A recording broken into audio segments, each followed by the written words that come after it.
नमस्कार दोस्तों, आज हम आपको 7 मई 2024 रात के मुख्य समाचार प्रस्तुत करेंगे। कृपया नीचे कमेंट करें और बताएं कि आप किस क्षेत्र से हिमाचल न्यूज सुन रहे हैं। हिमाचल के विकास, पर्यटन और सामाजिक क्षेत्र की ताज़ा जानकारी के लिए हमारे चैनल को सब्सक्राइब करें और अपडेट के लिए हमें फॉलो करें। समाचार नंबर 1। 14 पेटी देसी शराब के साथ एक गिरफ्तार। नशे के खिलाफ नूरपुर पुलिस की कार्रवाई लगातार जारी है। पुलिस की पैनी नजर से माफिया का बचना मुश्किल हो गया है। आचार संहिता में शराब सप्लाई का धंधा भी काफी फल फूल रहा है।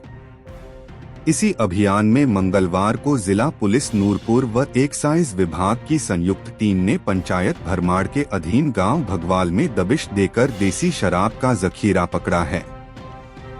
जिला पुलिस नूरपुर व एक्साइज विभाग की टीम ने करनैल सिंह निवासी भगवाल की गौशाला से 14 पेटी देसी शराब संतरा मार्का बरामद की है। पुलिस ने शराब को जब्त करने के साथ साथ आरोपी के खिलाफ केस दर्ज कर उसे गिरफ्तार कर लिया है।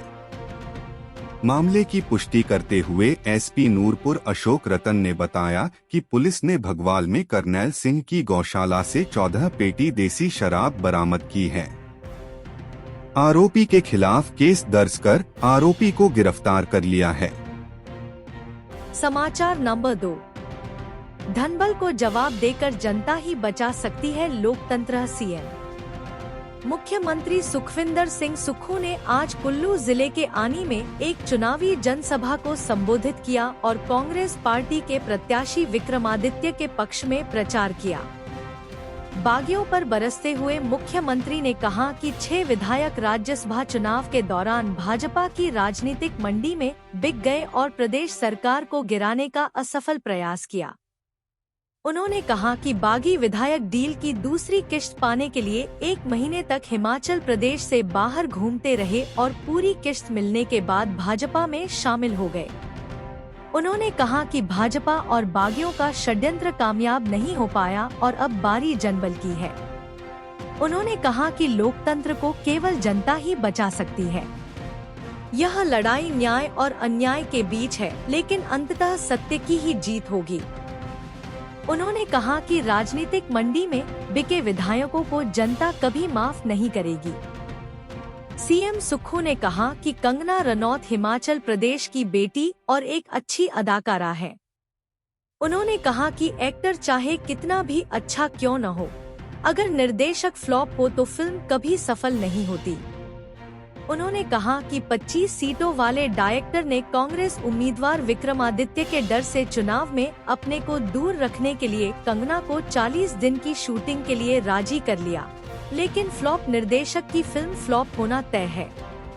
उन्होंने कहा कि कांग्रेस के पास विक्रमादित्य सिंह जैसा टॉप का हीरो है, जो आम लोगों की परेशानियों को समझता है और जनसेवा ही उसका एकमात्र ध्येय है। उन्होंने कहा कि विक्रमादित्य ने आपदा के समय भी बढ़चढ़ काम किया और आपदा प्रभावित सड़कों को बहाल करवाया। मुख्यमंत्री ने कहा कि आपदा के दौरान वर्तमान राज्य सरकार ने कुल्लू जिले में फंसे 75,000 पर्यटकों को घर पहुंचाया और रिकॉर्ड 48 घंटे के समय में बिजली, पानी और सड़क सुविधा को अस्थायी रूप से बहाल करवाया। आपदा के बावजूद बागवानों का एक सेब मंडियों तक पहुंचाया गया। उन्होंने कहा कि सेब के न्यूनतम समर्थन मूल्य में राज्य सरकार ने ऐतिहासिक 1.5 रुपए की वृद्धि कर इसे 12 रुपए किया है। उन्होंने कहा कि आपदा में भाजपा ने केवल मात्र राजनीति की और आपदा प्रभावित परिवारों के साथ खड़ी नहीं हुई। उन्होंने कहा कि वर्तमान राज्य सरकार ने पहली ही कैबिनेट बैठक में पुरानी पेंशन को बहाल किया। वहीं राजस्थान में भाजपा की सरकार बनते ही पुरानी पेंशन को बंद कर दिया गया। उन्होंने कहा कि अब हिमाचल भाजपा के नेता एनपीएस के 9,000 करोड़ रुपए रुकवाने में लगे हुए हैं। उन्होंने कहा कि प्रदेश सरकार ने 1 अप्रैल 2024 से महिलाओं को सम्मान निधि के रूप में 1,500 रुपए प्रदान करने का निर्णय लिया है, जबकि भाजपा चुनाव आयोग के पास जाकर इसे रुकवाने में लगी है। उन्होंने कहा कि जून महीने में महिलाओं को 3,000 रुपए एक साथ दिए जाएंगे। मुख्यमंत्री ने कहा कि हिमाचल प्रदेश में पिछले वर्ष आई इतिहास की सबसे बड़ी आपदा में 4,000 घर पूरी तरह से तबाह हुए तथा 22,000 परिवार इससे प्रभावित हुए। उन्होंने कहा कि आपदा से राहत के लिए केंद्र सरकार ने कोई मदद नहीं दी तथा वर्तमान राज्य सरकार ने अपने सीमित संसाधनों से ही आपदा प्रभावितों के लिए 4,500 करोड़ रुपए का विशेष राहत पैकेज दिया है तथा पूरी तरह से मकान क्षतिग्रस्त होने पर मुआवजे को 1.5 लाख रुपए से बढ़ाकर 7 लाख रुपए किया। समाचार नंबर 3। राष्ट्रपति ने किया शिमला के प्रमुख धार्मिक स्थलों का दौरा। भारत की राष्ट्रपति द्रौपदी मुर्मू ने अपने 5 दिवसीय हिमाचल दौरे में आज प्रमुख धार्मिक स्थल तारा देवी मंदिर का दौरा किया और वहां पूजा अर्चना की। उनके साथ परिवार के अन्य सदस्य भी साथ थे। राज्यपाल शिव प्रताप शुक्ल भी इस अवसर पर उपस्थित थे। माता तारा देवी मंदिर जाने वाली द्रौपदी मुर्मू देश की पहली राष्ट्रपति हैं। उन्होंने मंदिर कमेटी द्वारा आयोजित भंडारा ग्रहण किया। इस अवसर पर मंदिर कमेटी ने राष्ट्रपति को स्मृति चिन्ह भी भेंट किया। इससे पूर्व राष्ट्रपति ने शिमला स्थित प्रमुख धार्मिक स्थल संकटमोचन मंदिर में पूजा अर्चना की। राज्यपाल शिव प्रताप शुक्ल भी इस अवसर पर उपस्थित थे। अतिरिक्त जिला दंडाधिकारी प्रोटोकॉल ज्योति राणा ने राष्ट्रपति को मंदिर के ऐतिहासिक महत्व की जानकारी दी। इस अवसर पर राज्यपाल ने राष्ट्रपति को राम दरबार की प्रतिमा भी भेंट की। समाचार नंबर 4। ऊना में अग्निकांड, 60 से ज्यादा झुग्गियां राख। गर्मियां शुरू होते ही मैदानी इलाकों में आगजनी की घटनाएं शुरू हो गई है। ऊना जिला में भीषण अग्निकांड पेश आया है। यहाँ प्रवासी मजदूरों की 60 से 70 झुग्गियां राख हो गई है। अग्निकांड ऊना के साथ लगते क्षेत्र लाल सिंगी में पेश आया है। सूचना मिलते ही अग्निशमन विभाग की 3 गाड़ियां आग बुझाने के लिए मौके पर मौजूद हैं, जबकि 2 108 एम्बुलेंस भी घटनास्थल पर पहुंच गई है। हादसे में कोई भी जानी नुकसान नहीं हुआ है। पुलिस ने मौके पर पहुंचकर आगामी कार्रवाई शुरू कर दी है। समाचार नंबर 5। हाउसिंग कॉलोनियों में नहीं लगेगा अतिरिक्त टैक्स। हिमुडा या अन्य हाउसिंग एजेंसियों की हाउसिंग कॉलोनी में संबंधित शहरी निकायों को मालिकाना हक नहीं मिलेगा, न ही कोई प्रॉपर्टी राइट होगा। अन्य स्टेक होल्डर की तरह शहरी निकाय इन कॉलोनियों में भी सेवाएं देंगे। इन सेवाओं के बदले कोई एडिशनल टैक्स नहीं वसूला जा सकेगा। जो टैक्स अन्य क्षेत्रों में नगर निगम या नगर परिषद लगाएगी, वही टैक्स इन कॉलोनियों में भी लागू होगा। शहरी क्षेत्र में आने वाली हाउसिंग बोर्ड कॉलोनी और स्थानीय शहरी निकाय के बीच में पैदा हुए विवादों को खत्म करने के लिए इस तरह की व्यवस्था राज्य सरकार बनाने जा रही है।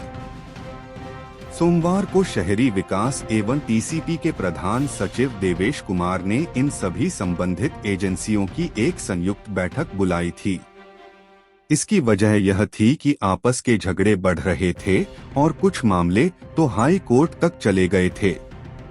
हाई कोर्ट ने भी राज्य सरकार को इस तरह के मामलों में समन्वय बनाने के निर्देश दिए थे। इस संयुक्त बैठक में शहरी विकास विभाग के प्रधान सचिव ने नगर निगम शिमला, शहरी विकास विभाग, शिमला जल प्रबंधन निगम और हिमुडा के अधिकारियों को बुलाया गया था। बैठक में बताया गया कि सड़क पर येलो लाइन पार्किंग शहरी निकाय ने क्रिएट की, जिसके खिलाफ लोग हाई कोर्ट चले गए। इन कॉलोनियों में बरसात में यदि डंगा गिर जाए तो इसे बनाने के लिए शहरी निकाय पर दबाव डाला जाता है। इस तरह के मामलों का हल करने के लिए कुछ फैसले इस बैठक में हुए। इन फैसलों के अनुसार हिमुडा की हाउसिंग बोर्ड कॉलोनी में यदि डंगा गिर जाता है या सड़क टूट जाती है तो उसे बनाने का काम शहरी निकाय का नहीं होगा। यदि रेजिडेंट वेलफेयर अथॉरिटी शहरी निकाय या स्थानीय निकाय को यह काम देती है तो ही यह काम किया जाएगा। इस काम को या तो हिमुडा करेगा या रेजिडेंट वेलफेयर अथॉरिटी करेगी। इस तरह की कॉलोनी का कोई प्रॉपर्टी राइट शहरी निकाय को नहीं जाएगा। इसलिए यहाँ की सड़कों या अन्य संसाधनों पर कोई येलो लाइन पार्किंग इत्यादि नहीं बनाई जाएगी, क्योंकि यह हाउसिंग प्लान का उल्लंघन हो जाएगा। शहरी निकाय को इन कॉलोनी में सभी तरह की उपलब्ध सेवाएं देनी हैं और इसके बदले यूजर चार्ज या टैक्स वही होगा जो अन्य क्षेत्रों में लागू होगा। शहरी विकास विभाग के प्रधान सचिव देवेश कुमार ने बताया कि इस बैठक में आम सहमति बन गई है और प्रोसीडिंग जारी हो रही है। उसके बाद सभी संबंधित विभागों को स्पष्ट दिशा निर्देश लिखित में चले जाएंगे। समाचार नंबर 6। गुरु शिष्य के बीच होगा चुनावी संघर्ष। लाहौल स्पीति की राजनीति में पहली बार गुरु और शिष्य के बीच दिलचस्प सियासी दंगल देखने को मिलेगा। कांग्रेस ने अनुराधा को चुनावी रण में उतारकर भाजपा प्रत्याशी रवि ठाकुर के सामने बड़ी चुनौती पेश की है। कांग्रेस प्रत्याशी अनुराधा राणा को राजनीति में लाने का श्रेय रवि ठाकुर को जाता है। दरअसल साल 2021 में रवि ठाकुर ने अनुराधा राणा को चंद्रा वैली से बतौर जिला परिषद का चुनाव लड़े के लिए प्रेरित किया था।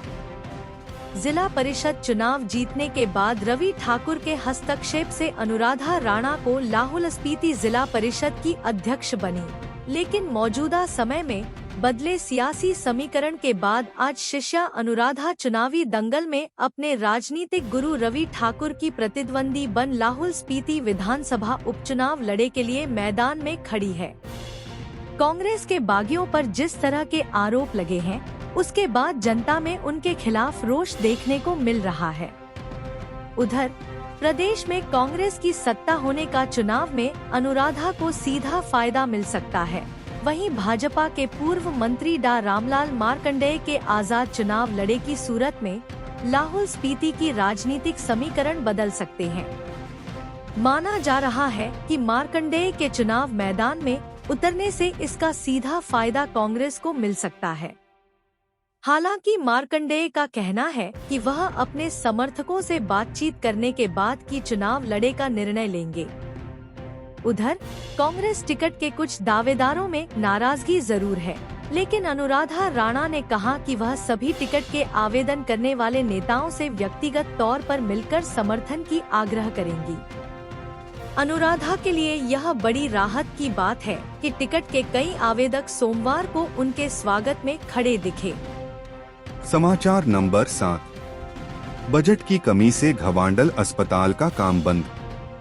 विश्व विख्यात प्रसिद्ध शक्तिपीठ श्री नयना देवी जी के समीप घवांडल में आधुनिक सुविधाओं से लैस बनने वाले अस्पताल के लिए लोगों को अभी और इंतजार करना पड़ेगा। बजट की कमी के चलते इस अस्पताल का काम बंद कर दिया गया है। वर्तमान में अभी तक करीब 80% काम ही अस्पताल का हो पाया है। वहीं 20% कार्य को लेकर बजट का प्रावधान नहीं हो पाने के चलते इसका कार्य रोक दिया है। इस अस्पताल का शिलान्यास पूर्व मुख्यमंत्री स्व वीरभद्र सिंह ने किया था, लेकिन इस अस्पताल को लेकर लगातार लोगों का इंतजार बढ़ता जा रहा है। नैना देवी में स्थानीय लोगों व श्रद्धालुओं की सुविधा के लिए बस अड्डे के समीप 50 बिस्तर की सुविधा का कार्य चलाया गया था, लेकिन लंबा समय बीत जाने के बाद भी यह कार्य अभी तक पूरा नहीं हो पाया है। अभी तक करीब 9 करोड़ की राशि खर्च की जा रही है। अभी और बजट की आवश्यकता है। पूर्व सरकार के कार्यकाल में इस अस्पताल का कार्य तेजी गति से चला हुआ था। यही नहीं, मंदिर न्यास द्वारा जारी 5 करोड़ रुपए के फंड देने के बाद भी इस अस्पताल का कार्य आगामी बजट न मिलने के कारण रोक दिया है, जिससे स्थानीय जनता में रोष है। बता दें कि लगभग 2 वर्ष पहले इस अस्पताल का कार्य अंबाला से यूनिप्रो कंपनी ने बजट में पूरा प्रावधान होने के बाद ही इस अस्पताल का कार्य शुरू किया था। बिना रुके इस कार्य को तेजी से किया जा रहा था। उस समय इसमें किसी प्रकार की बजट के में कोई रुकावट नहीं हुई। जनता को उम्मीद थी कि मार्च माह में यह अस्पताल बनकर तैयार हो जाएगा, लेकिन अभी भी यह कार्य 80% ही हुआ है।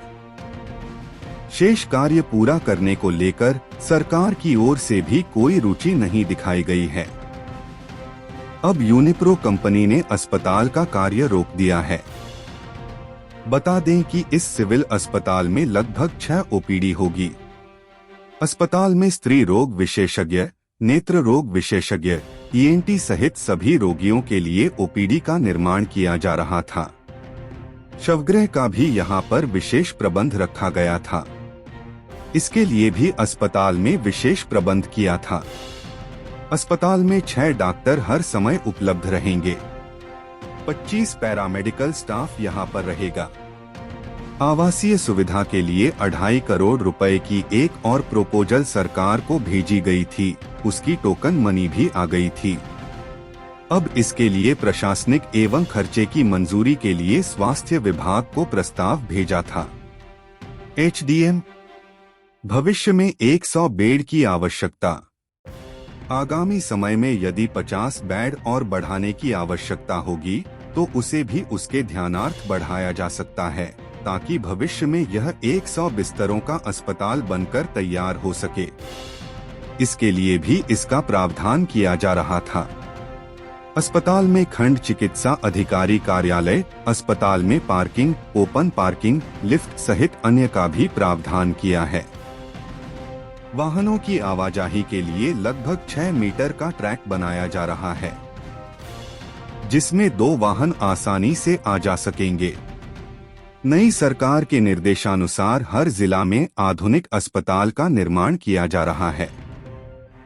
इस तर्ज पर इस अस्पताल का काम चल रहा था। जयराम सरकार ने अस्पताल को दिया बजट। नैना देवी के विधायक रणधीर शर्मा ने बताया कि पूर्व मुख्यमंत्री ने अस्पताल का शिलान्यास किया था, लेकिन किसी भी तरह का बजट का प्रावधान नहीं था। जयराम सरकार ने इस अस्पताल के लिए बजट का प्रावधान किया, लेकिन अभी तक कार्य पूरा नहीं हो पाया है। मार्च माह में इसका लोकार्पण किया जाना था, लेकिन सरकार बजट का प्रावधान नहीं कर पाई। प्रयास किया जाएगा कि जल्द ही इस कार्य को दोबारा शुरू करवाया जाए। आचार संहिता में धीमा पड़ा भवन का काम। नैना देवी के पूर्व विधायक रामलाल ठाकुर ने बताया कि नैना देवी में स्वास्थ्य संस्थान का काम बंद नहीं है, लेकिन कंपनी द्वारा कार्य धीरे किया जा रहा है। अभी कई कार्य शेष हैं। अतिरिक्त बजट की आवश्यकता होगी तो सरकार के समक्ष यह मसला रखा जाएगा। बाकायदा मुख्यमंत्री, स्वास्थ्य मंत्री से भी इस मसले को लेकर चर्चा हुई है।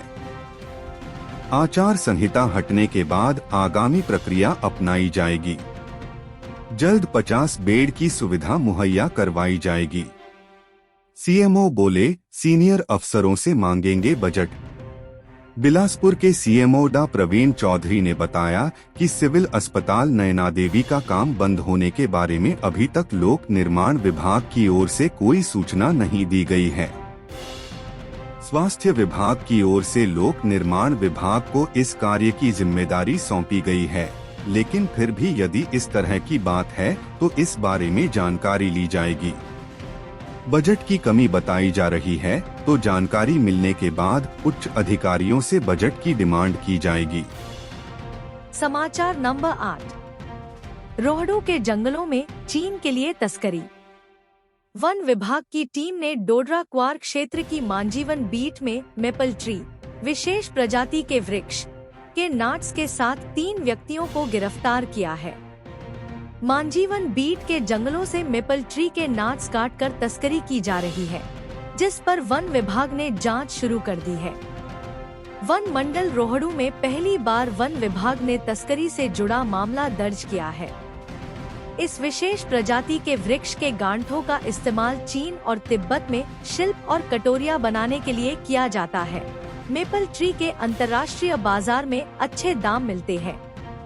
रविवार रात वन विभाग ने 3 नेपालियों को मौके पर पकड़ा गया। उनके पास से मेपल ट्री के 26 नाट्स, 10,700 रुपए नकद, 1 कटर व कुल्हाड़ी जब्त किए गए। वन विभाग की टीम में फॉरेस्ट गार्ड संदीप, यशपाल व बीओ प्रेम शामिल थे। तस्करी में नेपाली मूल के सागर कामंग पुत्र भोपाल कामंग, पंचावीरे बुधा पुत्र स्व राम बहादुर धन बहादुर पुत्र बाकिर मगर को गिरफ्तार किया गया है। वन विभाग द्वारा आरोपियों को सोमवार शाम को न्यायालय में पेश किया गया। वन परिक्षेत्र अधिकारी राजेंद्र ठाकुर ने बताया कि वन मंडल रोहड़ू में पहली बार वन विभाग ने तस्करी से जुड़े मामले को दर्ज किया है। वन विभाग स्वयं मामले की जांच करेगी। डीएफओ एन रविशंकर ने बताया, कुछ लोग हमारी वन संपदा को देश से बाहर तस्करी करके ले जा रहे हैं। ऐसे लोगों की धरपकड़ वन विभाग कर रहा है। समाचार नंबर 9। 56 लाख से ज्यादा मतदाता, 8000 ईवीएम। हिमाचल अब तक 56,22,000 से ज्यादा मतदाता पंजीकृत हो चुके हैं। ये तमाम मतदाता 1 जून को अपने मताधिकार का इस्तेमाल करने वाले हैं। मतदाताओं के पंजीकरण की प्रक्रिया 14 मई तक जारी रहने वाली है। प्रदेश में कोई भी व्यक्ति जिसने 18 साल की आयु पूरी की है, वह 14 मई तक अपना नाम पंजीकृत करवा सकता है। निर्वाचन विभाग इस अवधि में पंजीकृत होने वाले सभी मतदाताओं को लोकसभा और विधानसभा की सभी 6 सीटों में उपचुनाव के दौरान मतदान की मंजूरी देगा। इसके बाद किसी का भी पंजीकरण नहीं होगा। अब तक पूरी हुई पंजीकरण प्रक्रिया में 28,72,612 पुरुष और 27,50,109 महिलाएं पंजीकृत हो चुकी हैं। निर्वाचन विभाग ने इन मतदाताओं के लिए प्रदेश में 8,000 से ज्यादा ईवीएम और वीवीपैट मशीनों का प्रबंध किया है। गौरतलब है कि प्रदेश में करीब 8,000 मतदान केंद्र हैं। इन सभी मतदान केंद्रों में एक ईवीएम और एक वीवीपैट मशीन स्थापित होंगी। कुछ ईवीएम को निर्वाचन विभाग सुरक्षित रखेगा ताकि किसी मशीन के खराब होने की स्थिति में इनका इस्तेमाल हो सके। धर्मशाला, सुजानपुर, बड़सर, गगरेट, कुटलैहड़ और लाहौल स्पीति में विधानसभा चुनाव के लिए अलग मशीनें रखी जाएंगी। इन मशीनों को अंतिम जांच प्रक्रिया और नामांकन वापस लेने की तारीख के गुजरने के बाद मतदान केंद्रों में भेजा जाएगा। निर्वाचन विभाग ने एक मतदान केंद्र के लिए एक ईवीएम और एक वीवीपैट तय की है। हालांकि कुछ ईवीएम मुख्यालय में रिजर्व के तौर पर भी रखी जाएंगी। 2 दिन कड़े पहरे में रहेंगी ईवीएम। हिमाचल में अंतिम चरण में 1 जून को मतदान होना है, जबकि परिणाम 4 जून को सामने आएंगे। ऐसे में ईवीएम को 2 दिन तक सुरक्षित रखना होगा। इसके लिए भी निर्वाचन विभाग मेहनत कर रहा है। 1 जून को देर रात तक मतदान प्रक्रिया पूरी होने के बाद सीलबंद कर ईवीएम को सुरक्षित क्षेत्र में लाया जाएगा और 4 जून को सुबह मतगणना शुरू होगी। निर्वाचन विभाग ने सभी जिला निर्वाचन अधिकारियों को इस संबंध में तैयारियों के आदेश जारी कर दिए हैं। इसके लिए केंद्रीय अर्धसैनिक बल और हिमाचल पुलिस की टुकड़ियां सुरक्षा में तैनात रहेंगी। समाचार नंबर 10। धर्म संप्रदाय के नाम पर राजनीति करती है भाजपा। भाजपा का काम धर्म व संप्रदाय के नाम पर राजनीति करना है। यह बात उप मुख्यमंत्री मुकेश अग्निहोत्री ने ऊना मुख्यालय पर पत्रकारों से बात करते हुए कही। उन्होंने कहा कि कांग्रेस का एजेंडा विकास व जनसेवा है। कांग्रेस सरकार ने पिछले विधानसभा चुनाव में जतना से किए वादों को पूरा किया है। कर्मचारियों को ओपीएस की सौगात दी है। महिलाओं को 1,500 रुपए देने का वादा पूरा किया गया है। लाहौल स्पीति की महिलाओं के खाते में 1,500 डाले जा रहे हैं। आचार संहिता हटने के बाद अन्य जिलों की महिलाओं को भी पैसे मिल जाएंगे। उन्होंने कहा कि इसमें भी भाजपा का महिला विरोधी चेहरा सामने आया है। भाजपा ने 1,500 रुपए का हर स्तर पर विरोध किया। भाजपा की हालत यह है कि प्रत्याशी अपने नाम और काम पर वोट नहीं मांग रहे हैं। वहीं कांग्रेस ने सशक्त प्रत्याशी मैदान में उतारे हैं। हमें यह देखना है कि जो लोग अपने काम पर, अपने विजन पर वोट नहीं मांग सकते, वह आगे क्या करेंगे। विकास करने वाली कांग्रेस को वोट देगी प्रदेश की जनता। मुकेश अग्निहोत्री ने कहा कि कांग्रेस पार्टी ने विकास किया है। मुकेश अग्निहोत्री ने कहा कि रोजगार देना हमारी प्राथमिकता है। 10,000 नौकरियां जल शक्ति विभाग में दी जा रही है। 350 नौकरियां परिवहन विभाग में दी जा रही हैं। अन्य विभागों में नौकरियां भी दी जा रही हैं। मुकेश अग्निहोत्री ने कहा कि यह चुनाव हिमाचल का चुनाव है, हिमाचल की मजबूती का चुनाव है। हिमाचल की जनता को विकास पसंद है और जनता विकास करने वाली कांग्रेस को वोट देगी। हम अपने राज्य के विकास में योगदान देने में गर्व महसूस करते हैं और हमें उम्मीद है आने वाले दिनों में हमें और भी अच्छी खबरें मिलेंगी। इन खबरों को अधिक लोगों तक पहुंचने के लिए कृपया हमारा कंटेंट शेयर करें, साथ ही हमारे चैनल को सब्सक्राइब करें और अपडेट के लिए हमें फॉलो करें। अपने विचारों को कमेंट में शेयर करना ना भूलें। आपका सहयोग हमें और भी बेहतर काम करने में मदद करेगा। धन्यवाद।